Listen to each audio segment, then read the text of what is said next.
saya itu ingin membantu masyarakat yang kesulitan untuk sekolah. Ada yang marbot masjid sekarang sudah sampai S3, Pak. Masya Allah.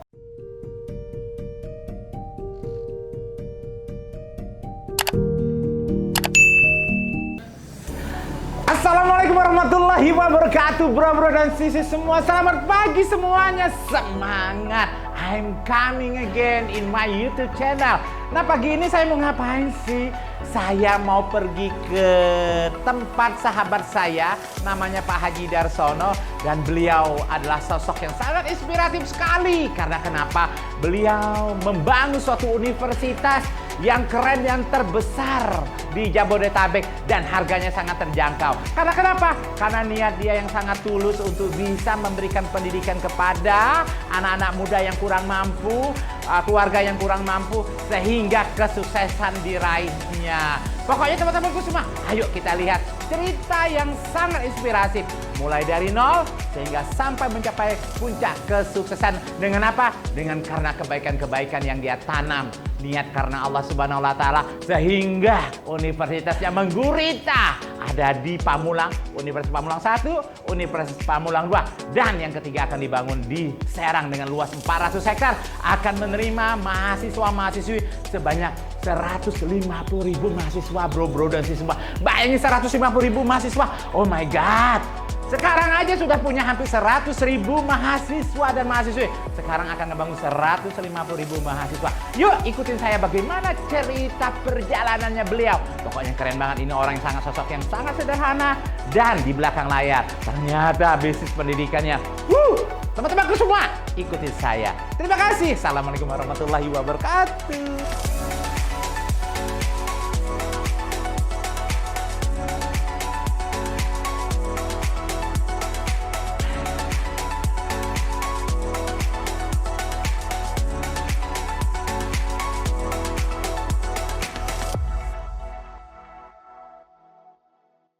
Bismillahirrahmanirrahim. Assalamualaikum warahmatullahi wabarakatuh. Sahabat-sahabatku semua yang baik hati, Masya Allah, alhamdulillahirabbil alamin. Pagi ini saya berkunjung ke Universitas Pamulang dan bertemu dengan sosok yang sangat fenomenal dan sosok yang sangat sederhana, sosok yang sangat bersahaja, tetapi mempunyai suatu prestasi dan monumental yang sangat berharga buat bangsa Indonesia. Dan beliau adalah Pak Haji Darsono yang telah mendirikan Universitas Pamulang, universitas yang terbesar di Indonesia yang telah menampung mahasiswa-mahasiswi sebanyak 100.000 orang, dan tahun depan akan bisa menyediakan jumlah mahasiswa-mahasiswi sebanyak 250.000 orang. Nah, pagi ini saya ingin berbincang-bincang dengan Pak Haji Darsono, dan saya telah berkunjung ke Universitas Pamulang, tempat beliau, dan saya diterima dengan luar biasa sekali. Dan inilah beliau, Masya Allah, Pak Haji Darsono. Orang yang sangat sederhana ini, saya ingin kupas setajam silat. Bagaimana sih kisah sukses beliau dari nol sampai menjadi seorang yang superhero di dunia pendidikan. Masya Allah, alhamdulillah. Pokoknya ini berkat kasih sayang dan cinta Allah Subhanahu wa Ta'ala kepada beliau. Dan inilah saatnya saya ingin mengupas kisah sukses beliau setajam silet. Pak Haji Darsono, terima kasih telah menyediakan waktu Bapak dan tempatnya. Sama-sama, untuk saya bisa bersilaturahmi di sini. Dan sekarang saya ingin ngobrol-ngobrol ya Pak. Oke. Pak Haji Darsono, alhamdulillah hari ini sehat Pak? Alhamdulillah sehat. Luar biasa. Ya. Semasa pandemi sampai sekarang bugar terus ya? Sehat, keluarga sehat. Masya Allah, luar biasa. Keluarga sehat. Aduh, pokoknya kalau melihat sosok Pak Haji Darsono ini, saya selalu terkagum-kagum dan rasanya malu juga terhadap diri saya, karena saya merasa bahwa saya belum banyak berbuat buat agama, buat sesama, dan buat bangsa Indonesia. Tapi kalau saya berhadapan beliau, aduh, rasanya air mata bisa keluar. Pokoknya speechless deh saya sama beliau. Tetapi buat teman-temanku semua, saatnya saya ingin ngobrol-ngobrol sama beliau. Bagaimana sih kisah sukses beliau sampai saat ini? Pak Haji Darsono, saya lihat kan Pak Haji Darsono ini orang yang, mohon maaf ya, sangat bersahaja sekali, sangat sederhana sekali. Tapi ternyata di belakang yang sederhana ini di depannya ternyata berdiri gedung yang sangat megah sekali di Pamulang di Tangerang Selatan ini, ya, yang mana di sini berkerumunan banyak anak-anak muda, mahasiswa-mahasiswi. Nah, saya ingin tahu nih Pak Haji Darsono, ya pastinya termasuk saya nih Pak Haji, kita ini kan orang kampung. Ya, bagaimana bisa menebang hutan belantara di Jakarta ini sehingga bisa sukses? Tentunya butuh perjuangan, butuh proses, butuh air mata, butuh harga yang mesti dibayar. Nah, saya ingin tahu Pak Haji Darsono, apa yang melatar belakangi Pak Haji Darsono sehingga bisa terjun di dunia pendidikan nih Pak? Pak Haji Fitno, terima kasih kunjungannya. Siap Pak. Selamat datang teman-teman semuanya ya berkunjung ke Unpam, dan ini mudah-mudahan membawa berkah untuk banyak orang karena dengan ketemu YouTuber yang luar biasa. Waduh, Masya Allah, Alhamdulillah. Itu pasti nanti banyak yang nonton. Baik Pak, Insya Allah Pak. Dan mudah-mudahan informasi yang diterima oleh para penonton nanti ada manfaatnya, memberikan membuka wawasan luar biasa mereka-mereka yang selama ini terpendam cita-citanya, ada keberanian melangkah untuk merubah kehidupannya. Masya Allah. Lewat apa yang kita kerjakan di sini. Ya Allah. Dan mudah-mudahan di lembaga pendidikan kita yang kemasannya itu untuk rakyat banyak, terutama orang-orang yang marginal, ini menjadi model pemerataan pendidikan. Masya Allah, luar biasa. Seandainya itu di setiap wilayah ada kampus yang terjangkau untuk rakyat kita, tentu kita akan segera terbebas dari kebodohan. Dan kalau masyarakat kita itu cerdas, nah mudah-mudahan hidupnya akan lebih baik. Ya Allah ya Rob, kita-kita yang sangat melalui mulia. Dunia pendidikan ini mereka akan bisa mengurangi masyarakat yang miskin, atau bisa dikatakan untuk memutus mata rantai kebodohan dan kemiskinan. Dan alhamdulillah sudah terbukti ya Pak? Ya, alhamdulillah banyak yang sudah terbukti. Ada yang marbot masjid sekarang sudah sampai S3 Pak. Masya Allah, marbot masjid. Ya, ada juga pedagang asongan selesai S3. Masya Allah. Ini tunanetra, tunarungu, ini sudah sampai semester 7 kalau salah Pak Hasan ya? Ya Allah ya Rob. Semester 7. Nah Pak, jadi saya melihat bahwa ini sudah terbukti nih Pak. Tapi saya pengen tahu nih Pak, ya kisah dan cerita masa lalu sehingga bisa sampai saat ini tuh seperti apa nih Pak? Mulai dari Bapak, dari keluarga yang sederhana di Bantul di Yogyakarta, sampai bisa menguasai Jakarta ini. Ini memang dilatar belakangi dengan kehidupan pribadi saya ya Pak ya. Jadi saya dulu di kampung tahun berapa tuh, 60-an ya. 60-an itu kan hidup itu sangat susah ya Pak ya. Bahkan pendidikan itu sangat sulit. Jauh, sangat sulit Pak. Karena di kampung saya sendiri itu belum ada sekolah, belum ada.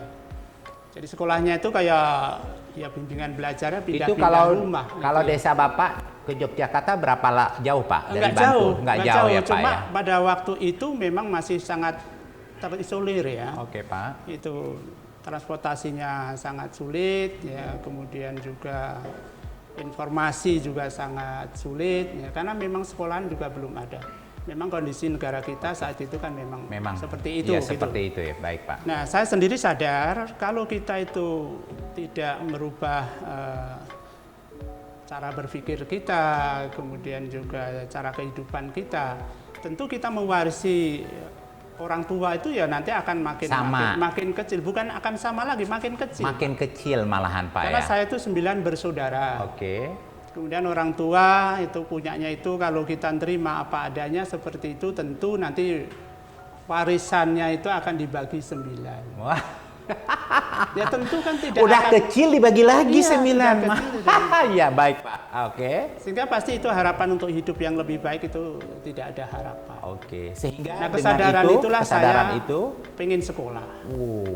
Jadi walaupun itu sekolahnya masih jauh, kita harus naik sepeda dan itu harus perjuangkan dengan yang memang tidak mudah ya, karena memang orang tua juga kita jadi melawan budaya juga masalahnya itu. Baik Pak, kesadarannya untuk sekolah enggak kesadaran mencari duit dulu ceritanya. Kesadaran untuk sekolah, Pak. Waduh. Karena saya pengen sekolah, makanya saya mencari duit. Luar biasa. Dan iya, kesadaran untuk sekolah, akhirnya mencari duit dengan orang tua tidak mampu gitu ya Pak ya. Karena orang tua tidak mampu dan pemahaman untuk sekolah itu juga memang juga belum ada, Pak. Masih di SD, Pak. Masih di SD itu kita sudah merasakan, karena memang dari kecil pun kita memang ya harus bekerja gitu ya Pak ya.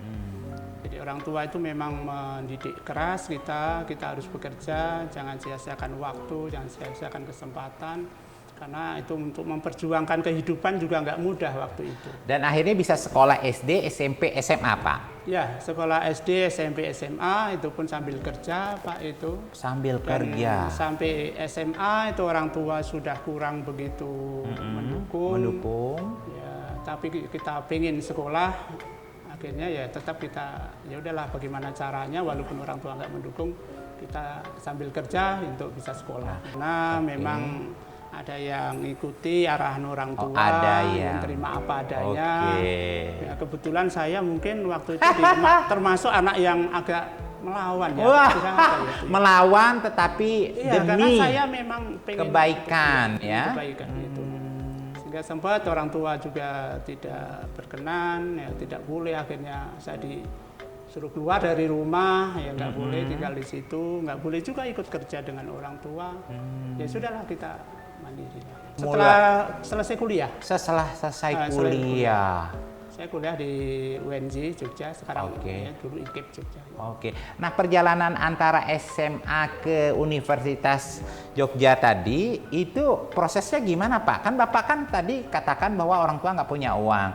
Terus bagaimana Bapak bisa membiayai sekolah? Karena Bapak nggak mendukung, orang tua kan nggak mendukung. Boleh ceritain dong Pak? Waduh, jadi kerjaan saya itu dulu itu bikin bata. Bikin bata. Bikin bata.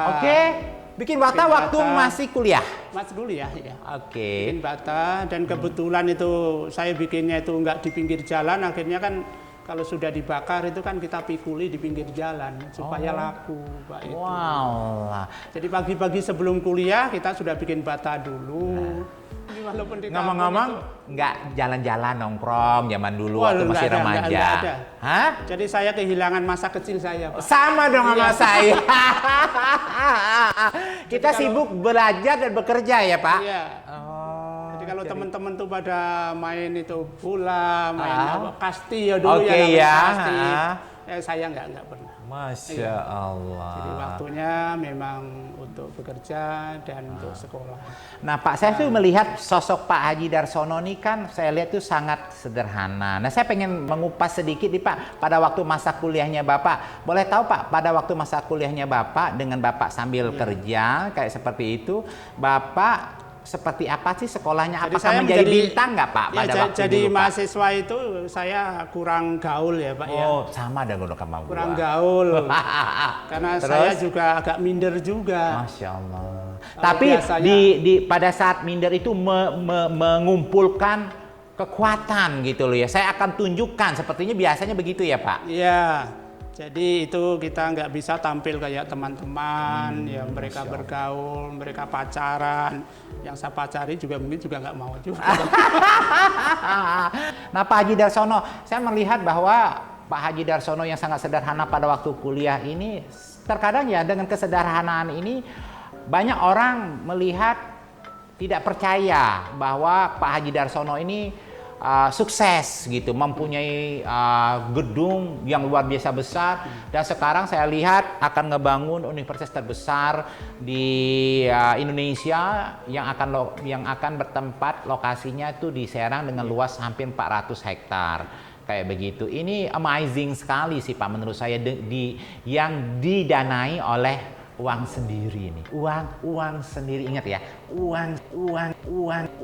uang sendiri tanpa pinjaman. Nah saya pengen tahu nih cerita sedihnya Bapak dulu nih, jangan cerita suksesnya sekarang. Saya pengen denger cerita sedihnya Pak Haji Darsono menggapai kesuksesan sekarang tuh gimana, ceritain loh. Iya. Ah. Coba kita bagi cerita lah. Ah. Jadi kalau gitu saya mulai dari saya datang ke Jakarta. Baik, siap. Nah, itu loh. Aku pengen dengar cerita Bapak yang lagi nangis-nangis, lagi sedih, lagi yang nggak dianggap. Itu seru Pak saya Pak, karena saya ngalami juga gitu loh Pak. Iya. Saya datang ke Jakarta pertama Pak. kali Pak itu. Saya turun dari kereta, naik mobil ke Pasar Minggu. Naik mobil ke Pasar Minggu. Iya. Oke. Naik bus ya. Kemudian dari Pasar Minggu saya itu mau nyari alamat teman saya yang sudah di Jakarta. Wow, Masya Allah. Katanya Temannya namanya siapa dulu? Sumadi. Sumadi. Nah, katanya tinggalnya di Roxy. Oh, di Roxy. Nah, saya nanya orang-orang yang di terminal itu, katanya Roxy itu naik mobil ke Blok M, baru Blok M baru ke kota. Kan, gitu ya. Nah, kemudian saya naik mobil ke situ yang arah ke Blok M. Nah, sampai Mampang tuh Pak, ini ditipu pertama kali nih. Oh gitu, Masya Allah. Sampai Mampang itu saya nanya ke naik bis. Oke. Waktu itu bayarnya kan 25 perak ya dari 25 Pasar Minggu perak ke, ya. Tahun berapa itu Pak kira-kira? tahun 82. 82, iya. luar biasa. Oke. Nanya, Pak alamat ini di mana? Roxy itu di mana? Udah sini Pak, Bapak turun sini. Baru sampai di Mampang saya suruh turun. Oh. Pertama, pelajaran pertama. Begitu saya turun, saya nanya tukang rokok itu, ini alamat ini di mana? Ini kan Roxy. Oh bukan Pak. Ini Mampang. Ini Mampang itu. Ampun. Bapak naik lagi ke Blok M, baru nanti ganti bis naik ke Allah. kota. Saya nanya ke itu tukang bis, nah kita naik lagi sampai ke Roxy. Ketemu teman kita yang namanya Sumadi itu, di sana pun juga situasinya nggak memungkinkan kita mau numpang juga. Jadi sekedar ngobrol-ngobrol. Pak, nah izin dulu kalau saya kan bawa uangnya 50.000 Pak, Iya. dari Palembang ke Jakarta. Itulah bekal saya. Boleh tahu Bapak lebih besar apa lebih kecil dong? Kalau dari gue? saya kalau masalah uang itu alhamdulillah ya gitu ya, karena saya Ya artinya bekalnya lumayan banyak. Bukan Lumayan waktu dari banyak. Jogja. Dari Jogja itu ya. Udah kaya berarti, udah kaya ya. Udah kaya Ya. dikit lah. Dari Jogja itu kalau untuk itu sih nggak kesulitan ya. Nggak kesulitan. Karena memang saya bekerja yang Pak saya jualan itu. Waktu di Jogja. Ya, itu. Oh. Sambil kuliah itu sambil jualan bata ke material-material gitu. Oh jadi pada waktu kuliah ini saya pengen tahu tadi Pak. Jadi waktu zaman kuliah selama 4 tahun di Jogja itu Bapak bekerja, boleh tahu apa aja Pak pekerjaannya yang dilakukan paralel? Pernah jadi kuli buruh batu bata merah? Saya bikin sendiri Pak. Oh bikin saya sendiri. bikin sendiri. Udah usaha berarti? Iya, saya bikin sendiri, saya bakar sendiri. Terus katanya pernah jadi office boy? Ya itu sih bantu-bantu aja. Itu Oh sih. pernah Iya, jadi iya. office boy. Terus pernah jadi pedagang elektronik? Ya, jadi kalau Di mana tuh pedagang elektroniknya waktu itu? di Jogja? lingkungan sudah di sini Pak. Kalau Oh sudah pedagangnya di sini.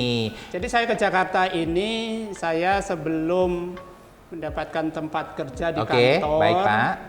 Itu saya sudah apa aja lah, saya sering main ke pelabuhan, nyari-nyari barang bekas itu. Masya Allah. Yang dari kapal-kapal itu kan banyak Pak itu. Nah itu kita jual ke lingkungan pendidikan dan juga di Kejaksaan Agung. Kejaksaan Agung itu ada 3.000 karyawan di situ itu. Nah, pegawai negeri itu kalau ditawarin barang dagangan kredit itu senang benar Pak. Zaman dulu memang Zaman benar. dulu, iya. Zaman dulu suka kredit tuh. Iya, kredit. Model pembiayaan kredit itu senang banget orang Iya, zaman dulu. Itu. Kalau jam-jam tangan itu kan saya beli kan 5.000. Nah, tadi Pak mohon maaf nih izin Pak melanjutkan waktu Bapak dari Mampang ketipu, akhirnya Bapak mau melanjutkan ke Roxy, Bapak ketemu sama temannya Pak Sumadi tadi. Kan Bapak nggak punya siapa-siapa tuh di Iya, sini. Saya pengen iya, tahu iya. nih sehingga Bapak bisa menguasai tadi, bisa berdagang ke kejaksaan dan lainnya. Iya, iya. Nah, awalnya Bapak bisa mengetahui peta Jakarta dan ketemu sosok siapa yang bisa membantu Bapak nih. Boleh Pak ceritain? Saya pertama itu nyari tempat kontrakan. Oke. Gitu ya, nyari tempat kontrakan karena di situ nggak memungkinkan, saya kembali ke daerah Mampang itu di Warung Buncit. Itu ada rumah-rumah yang bilik-bilik supaya kontrakannya murah kan. Masya Allah. Nah ternyata itu saya di situ nggak boleh ngontrak, tetapi suruh tinggal di situ. Oh, rezeki. Namanya rumahnya Pak Karjan. Mas, rezeki itu Pak dari Allah Pak. Iya, Allah betul, Maha tahu betul, rezeki iya. Pak. Alhamdulillah. Masya Allah. Itu kita diterima kekeluargaan orang Pati. Jadi saya juga nggak kenal kan orang Pati. Itu pedagang yang di parkiran pasar itu di pasar Mampang itu dia dagang.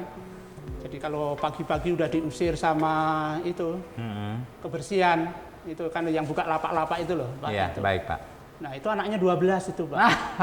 Pedagang daun pisang itu anaknya 12. Masya Allah. Nah karena saya memperkenalkan diri saya dari Bantul, KIP, dari KIP, Jogja. dari KIP, nah udah tinggal sini aja, ini titip anak-anak saya dibimbing untuk sekolah gitu loh. Sehingga alhamdulillah anaknya itu banyak yang jadi, ada yang ada jadi kepala kejaksaan. Membimbing Bapak ngeles, bikin ngajarin mereka. Ngajarin mereka. Malam-malam Ngajarin gitu mereka, ya. Iya, malam-malam kalau saya pulang. Nah itu saya sambil keliling tuh Pak, sambil keliling jual dagangan. Jadi siang dagang gitu, jual Iya. elektronik gitu ya. Sebelum saya menjadi pegawai. Ngomong-ngomong ketemu Sumadinya kapan waktu itu jadi? Ya, pada Udah waktu ketemu? saya cari ke Roxy itu. Jadi ketemu? Iya ketemu jadi. Tetapi memang situasinya nggak memungkinkan. Untuk kita Apa jawabannya Sumadi waktu itu? Oh ya diterima sih diterima. Cuma kan saya melihat situasinya begitu kan. Oke, akhirnya nggak bisa. Iya, gitu dia kan orang ya. susah. Saya tambahin Oke. nambah susah lagi nanti. Saya masuk langsung jadi pegawai negeri itu kan nggak lama, tahun 82 itu juga. Hanya hitungan bulanan. Hitungan Hanya bulanan ya. aja, bulanan aja. Jadi saya memang mengidolakan, wah sebagai pengen jadi pegawai negeri, Pak. Oke. Karena kalau di kampung tuh pegawai negeri itu jadi priayi. Ya zaman dulu memang iya pegawai negeri itu jadi priayi. Jadi dapat gaji gitu loh Pak. Pendapatannya 60.000 waktu itu ya. Oke. 82 ya. Terus berpikirlah. Padahal saya sehari dapat 60.000 lah, ini saya mondar-mandir 1 bulan dikasih 60.000. Oke. Untuk ngontrak aja nggak cukup itu Pak. Masya Allah. Akhirnya Berpikir ulang. saya dipanggil sama kepala kantor, Pak, kok Bapak sering keluar-keluar, di mana Bapak mau di sini mau di luar? Pak saya pamitan, saya keluar aja. Saya pengen tahu nih, seperti apa nih Pak setelah Bapak selesai menjadi pegawai negeri, apa yang dikerjain waktu itu sudah? Jadi saya memang sudah banyak usaha Pak. Wow. Di Jakarta ini saya banyak usaha. Masya Allah, hebat. Usaha ya, begitu datang ke Jakarta itu memang saya langsung jalan terus Pak. Mobile Banyak. terus. Semua kegiatan-kegiatan hampir semuanya kita jalani lah sudah lah itu ya. Gitu. Apa aja Pak yang seru, dan ada yang seru yang benar-benar menyenangkan Bapak, ada yang pahit yang benar-benar menjadi pembelajaran. Apa Pak sebelum mengawali untuk membangun sekolah semia dan universitas ini Pak? Apa Pak? Jadi pertama yang pada waktu saya pengalaman jadi pegawai negeri ya Pak ya itu itu saya berpikirnya saya agak terbelenggu Pak. Menurut saya ya menurut versinya Bapak ya. Perasaan saya ya. Perasaan Bapak baik Pak. Karena di pegawai negeri itu sudah ada aturan yang harus diikuti Pak. Dan pendapatannya sudah diukur segitu juga. Masya Allah. Jadi kalau saya pengen gede ya nggak bisa juga Bang. Sudah Iya. golongan 1A, 1B, 1C itu kayak gitu, udah begitu gitu loh Pak. Baik Pak, Dan baik aturannya Pak. sudah begitu. Begitu, gitu loh. benar. Nah itu yang saya protes Pak. Ya. Merasa potensi yang ada di kita itu nggak bisa dijalani. Sedangkan Bapak tipe orang yang super aktif, tipe Ya. yang benar-benar bergerak kemana-mana gitu kan ya.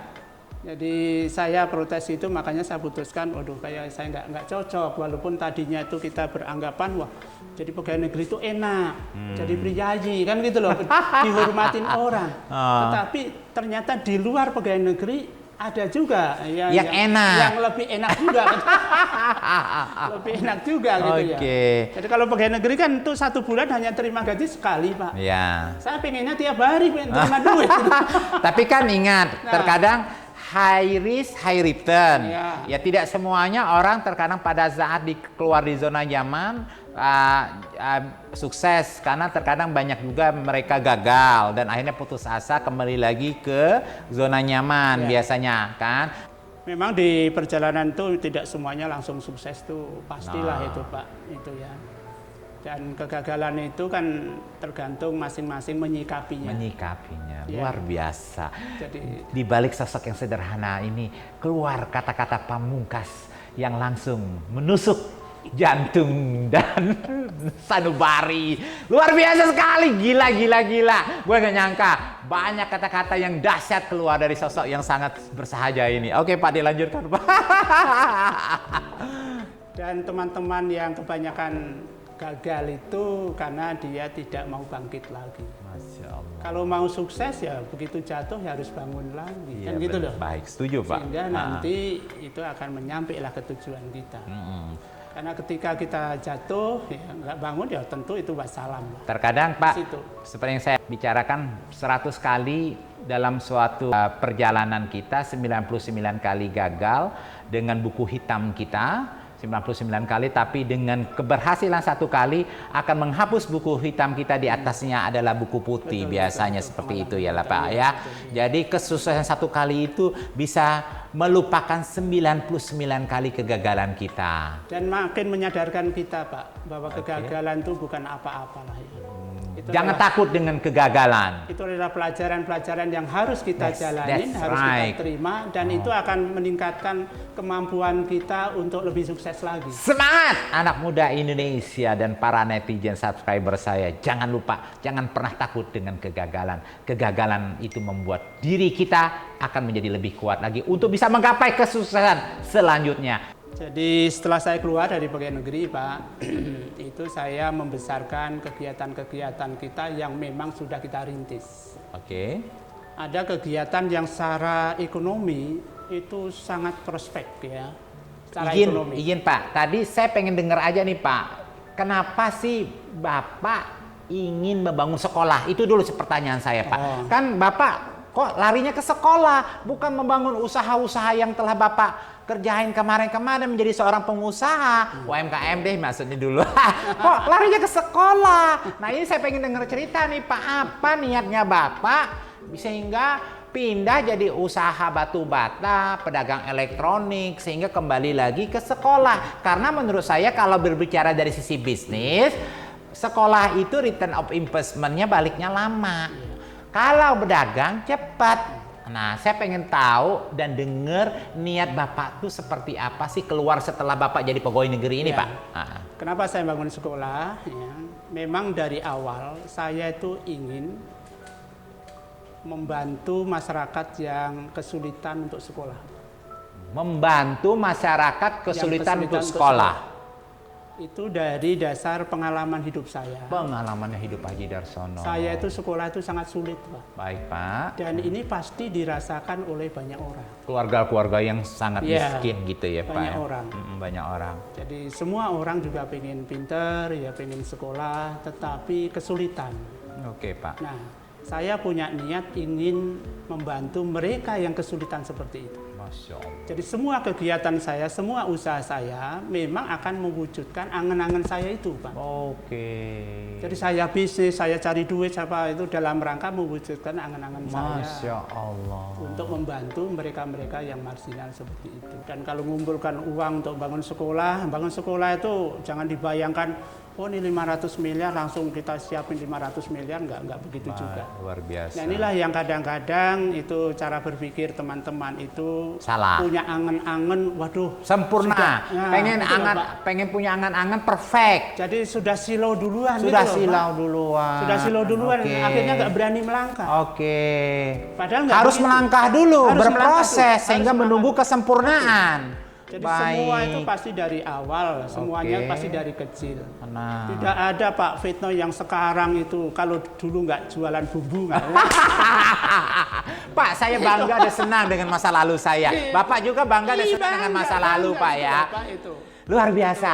Pokoknya saya ingin cerita seperti apa sosok Pak Haji Darsono yang sangat sederhana itu membangun sekolah Universitas Pamulang dari awal. Kita akan lanjutkan perjalanan yang heboh dan keren ini pada saat setelah saya berbicara ini kita berkunjung melihat seperti apa gedung yang luar biasa megah menjadi monumentalnya Pak Haji Darsono sebagai sosok pengusaha sukses di universitas ini.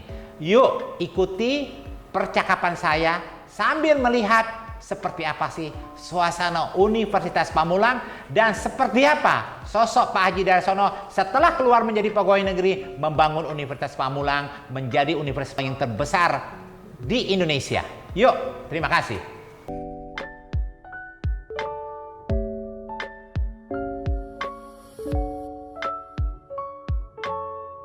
Luar biasa, megah seperti ini, ngeri saya ngelihatnya. Udah kayak mall Senayan City besarnya. Harga kaki 5, rasa bintang 5. Kita mempunyai tenaga pengajar 2.300 Tenaga pengajar 2.300 untuk berapa seluruh mahasiswa, Pak? untuk seluruh mahasiswa. Wow!